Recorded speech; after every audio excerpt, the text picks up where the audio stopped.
Passport stamp करवाने के आपके पास दो मेथड है। पहला तो है कि आप VFS ग्लोबल की वेबसाइट पे जाके वेब फॉर्म रेज करके अपना पासपोर्ट अपने घर से पिकअप करवा के। दूसरा मेथड है कि आप खुद भी VFS ग्लोबल के office. Welcome back to my YouTube channel. तो कैसे हो आप सभी? उम्मीद करता हूँ कि आप सभी अच्छे होंगे। तो आज की वीडियो में हम बात करेंगे स्टेप्स आफ्टर PPR यानी IRCC की वेबसाइट पे अगर आपकी ओरिजिनल पासपोर्ट रिक्वेस्ट आ गई है तो अब आपको कौन सा स्टेप फॉलो करना है अपना पासपोर्ट सबमिट करने के लिए। तो अभी लेटेस्ट अपडेट के मुताबिक आपके पास अभी दो मेथड्स है अपने पासपोर्ट सबमिट करने के, दो मेथड्स। और मैं आपको एक ट्रिक भी बताऊंगा जिसकी मदद से आप अपना पासपोर्ट बहुत ही जल्दी स्टैंप करवा सकते हो। जैसे कि मैंने अपना पासपोर्ट विद इन 2 डेज। तो आप मेरी पासपोर्ट स्टैंपिंग वाली वीडियो भी देख सकते हो, उसका लिंक मैं आपको डिस्क्रिप्शन में दे दूंगा। वीडियो शुरू करते हैं। तो वीडियो शुरू करने से पहले अगर आपने मेरे चैनल को सब्सक्राइब नहीं किया है तो सब्सक्राइब कर दो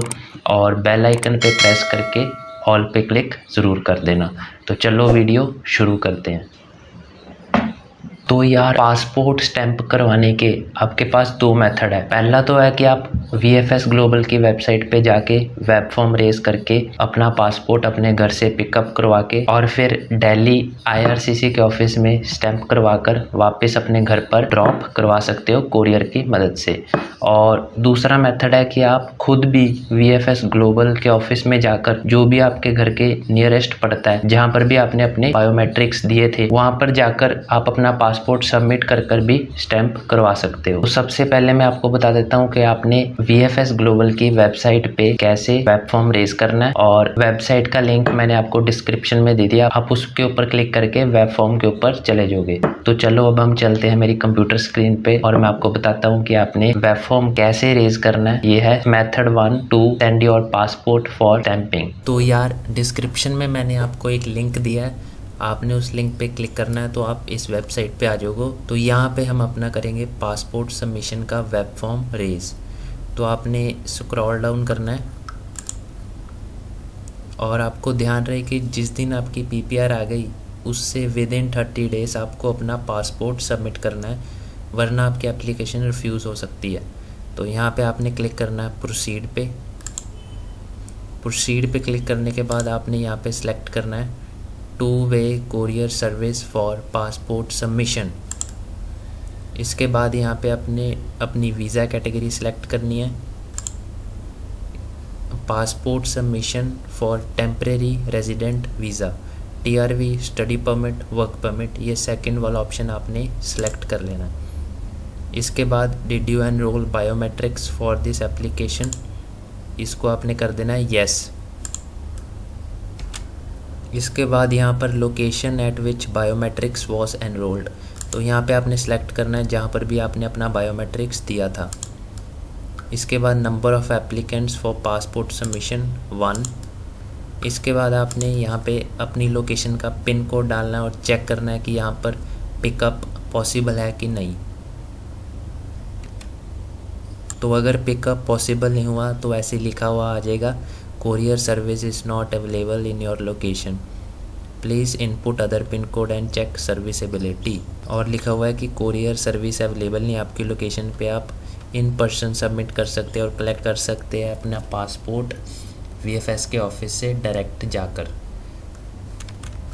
तो अब हम कोई और को पिन कोड डालकर देखते हैं। तो ये देखो, अगर आपके पिन कोड पे पिकअप पॉसिबल होगा तो ऐसे आपको एड्रेस लिखने को आ जाएगा। यहाँ पे आपने अपना फ्लैट नंबर लिख देना है या घर का नंबर, कौन सा फ्लोर है, बिल्डिंग का नाम क्या है, रोड या स्ट्रीट नेम कौन सी रोड पे पड़ता है ये लिख सकते हो, एरिया लिख सकते हो किस एरिया, कौन सा एरिया वो या किस नाम से जाना जाता है, सिटी लिख देनी है आपने, शहर, यहाँ पे अपनी स्टेट, यहाँ पे पिन कोड, यहाँ पे आपने अपना first name as per passport, last name, यहाँ पे आपने अपनी एप्लीकेशन नंबर लिख देना, जो आपको मेल आता है ना IRCC से Gmail पे, वहाँ पे एप्लीकेशन नंबर दिया होता है। यहाँ पे आपने अपनी ईमेल ID डाल देनी है, आपने अपना कॉन्टैक्ट नंबर दे देना है और एक अल्टरनेट कॉन्टैक्ट नंबर भी दे देना है। बाई चांस आप अपना मोबाइल पिक ना करो तो कोरियर बॉय किसी और नंबर पे कॉल करके आपसे कांटेक्ट कर सके। यहाँ पे आपने अपनी डेट ऑफ बर्थ डाल देनी है इसके बाद अगर आपने प्रीमियम सर्विस ली थी बायोमेट्रिक्स देते वक्त तो यहाँ पे आपने येस कर देना है, अगर नहीं ली थी तो नो कर देना। इसके बाद यहाँ पे इन्होंने लिखा हुआ है would you want paid SMS service to stay updated about the status of your application. तो यहाँ पे आपने येस कर देना है, क्योंकि इसका बहुत फ़ायदा होता है। आपको SMS आता रहता है कि आपका पासपोर्ट अब कहाँ पहुँच गया है, अब कहाँ पे है, तो इसे येस ही कर देना। और यहाँ पे आपने अपनी PDF अपलोड करनी है GCK पे, जो आपकी ओरिजिनल पासपोर्ट रिक्वेस्ट आई है। तो उस पे जब आप क्लिक करते हो तो आपको एक PDF मिलती है, वहाँ उसको आपने यहाँ पे अपलोड करना है। और उसके बाद यहाँ पे आपको सारी टोटल अमाउंट आ जाएगी, आपको कितनी पे करनी है। पे करने के बाद आपने इसके बाद, और यार अगर आपने प्रीमियम सर्विस ली हुई तो आप यहाँ पे येस करोगे, तो इसके बाद ये आपको आपकी प्रीमियम सर्विस की रिसिप्ट अपलोड करने के लिए भी बोलेगा। तो आप अपनी प्रीमियम सर्विस की रिसिप्ट, जो आपको जिस दिन आपने बायोमेट्रिक्स दिए थे उस दिन आपको रिसिप्ट मिली थी ना, वो अपलोड कर देना।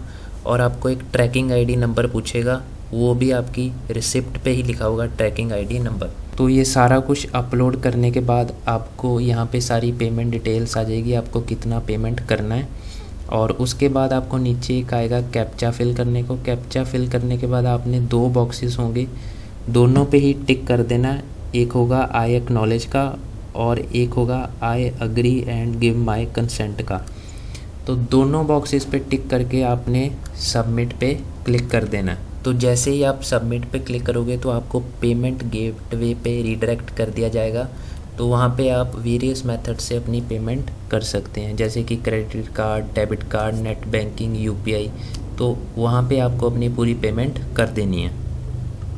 और पेमेंट होने के बाद आपको एक मैसेज शो होगा और ये बताएगा your payment is successful and your reference number is this. तो आप इस रेफरेंस नंबर को नोट करके रख सकते हैं। इसके 5 या 10 मिनट्स बाद आपको एक मेल आएगा जिसके ऊपर आपका AWB नंबर यानी एयरवे बिल नंबर लिखा होगा। वो आपको जब आपने पासपोर्ट अपना कोरियर बॉय को देना है तो आपका जो एनवलप होगा जिसके अंदर आपके पासपोर्ट होगा, उस एनवलप के ऊपर आपने अपना AWB नंबर लिख कर देना है। वो मैं आपको आगे वीडियो में बताऊंगा। और इसके बाद 3-4 दिन के बाद आपके घर पे ब्लू डार्ट की तरफ से कोरियर बॉय आएगा और आपने उसको अपना एक एनवलप दे देना है जिसके अंदर आपका पासपोर्ट होगा, कंसेंट फॉर्म होगा, कोरियर रिक्वेस्ट फॉर्म होगा और आपका जो IRCC की वेबसाइट पे ओरिजिनल पासपोर्ट रिक्वेस्ट आई है ना, तो उसके ऊपर जब आप क्लिक करोगे तो आपको एक PDF मिलेगी, वो आपने साथ में दे देनी है। और अभी मैं आपको बता देता हूँ कि आप पासपोर्ट को पैक कैसे करना है। तो चलो अब हम देखते हैं। आपने क्या करना है, आपने अपना पासपोर्ट और ये सारे डॉक्यूमेंट्स जो मैंने आपको बताए थे, एक आपका कोरियर रिक्वेस्ट फॉर्म, एक आपका कंसेंट फॉर्म और एक जो आपकी PDF है जो आपकी IRCC की वेबसाइट पे आपने डाउनलोड किया है ओरिजिनल पासपोर्ट रिक्वेस्ट की, आपने इन सभी को क्या करना है, इस एनवलप में डाल देना है। तो आपने ऐसा एनवलप लेके आना है एक और इसमें डाल देना है ये सारे डॉक्यूमेंट्स और ये आपका पासपोर्ट भी। तो इन चीज़ों को अंदर डाल के आपने इसको अच्छी तरह नीचे कर देना और इसको यहाँ से अच्छी तरह से यहाँ से आपने राउंडेड टेप लगा देनी है, यानी यहाँ से एक बारी घुमाकर 2 बारी घुमा देनी है और अच्छे से इसे पैक कर देना है। और इसके बाद आपको एनवलप पे लिखना क्या है, तो ये देखो जैसे ये एनवलप है तो आपको लेफ़्ट हैंड साइड पे, यहाँ पे left hand side top corner पे लिखना है to the officer VFS Global Canada और राइट हैंड साइड पे बॉटम में आपको लिख देना है अपना एड्रेस, अपना नेम और मोबाइल नंबर। और इसके बैक हैंड साइड पे आपको जो मेल आई होगी ना, आपको AWB नंबर मिला होगा, तो आपने बैक हैंड साइड पे अपना AWB नंबर भी लिख देना है और इसे आपने कोरियर बॉय को दे देना है।